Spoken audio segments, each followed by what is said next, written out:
Chinedu was the kind of man every woman prayed for, or so it seemed. Handsome, successful, and charming, he worked as a logistics manager in Port Harcourt. When he met Adaora, a calm, beautiful woman with quiet strength, it felt like destiny. Their love was fast and intense. Within a year, they were married. In those early days, Chinedu adored her. He called her his queen, held her like she was fragile, and made promises that sounded eternal. When Adaora became pregnant, his excitement knew no bounds. He would gently place his hands on her growing stomach and whisper, "My child is there, our future." Adaora believed him completely. She carried his child with pride, even through the sleepless nights, the nausea and the quiet fear of becoming a mother for the first time. She imagined a lifetime of love, but love has a way of revealing who people truly are. After childbirth, Adaora's body changed. Her stomach was no longer flat, her hips widened, her skin carried the marks of carrying life. Her face often showed the exhaustion of caring for their newborn daughter. She sacrificed her sleep, her comfort, and her strength for their child. But to her, it was worth it. Every night she sat awake, rocking their baby to sleep, singing softly even when her own body begged for rest. She became both mother and caregiver, pouring herself into their daughter with everything she had. At first, Chinedu said nothing, but his silence was the beginning of something dangerous. One evening, as Adaora walked into the living room carrying their baby, Chinedu looked at her differently. He studied her for a long moment, then shook his head slowly. "You've changed." Adaora blinked. "What do you mean?" His next words came without hesitation and without compassion. "You don't even look beautiful anymore." The room went silent. Adaora froze. Her heart sank deep into her chest. "I carried your child," she said softly, her voice trembling. But Chinedu only shrugged.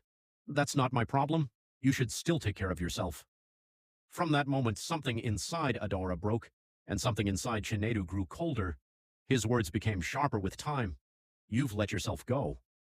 Look at your body. You don't even try." Sometimes he would compare her to other women. "See her? That's what a real woman looks like." Each word cut deeper than the last. Adaora tried. She tried to fix herself. She tried to look better. She tried to become what he wanted. But no matter how much she tried, it was never enough. How do you compete with a standard that keeps moving? How do you become beautiful again to a man who has already decided you aren't? One night, holding their daughter tightly, Adaora finally spoke through tears. "I carried your child. I gave you life through her." Chinedu scoffed, not even looking at her. "And you expect me to clap for that? You should still look good." That night, Adaora cried silently, so quietly that even her child didn't wake up. Her tears fell onto the pillow as she tried to hide her pain from the world, and slowly, the love she once trusted began to die. Then came Amara. Amara was everything Adaora was no longer praised for being, at least in Chinedu's eyes. Confident, polished, always dressed perfectly. She laughed at his jokes, listened to his stories, and made him feel important again. Chinedu began to drift. At home, he became colder. He spent less time with Adaora. He avoided her. He compared her constantly. "You're not the woman I married," he said one evening. Adaora held their daughter close, her voice soft and broken. "You changed me. Your words changed me." But Chinedu had already made up his mind. He no longer saw the woman who sacrificed for him. He only saw someone he had grown tired of. Then one evening, everything changed. Chinedu walked into the house, not alone. Amara was with him. This time, he didn't hide it. "I'm done," he said coldly. Adaora's heart dropped. "What do you mean?" "I've already married her." Silence filled the room. Adaora's voice trembled. "You're joking?" But Chinedu was not joking. "I want something better, someone who understands me." Adaora's eyes filled with tears. "And what about me? What about your daughter?" Chinedu looked at her, emotionless. "She can come with you." Just like that. He discarded them both.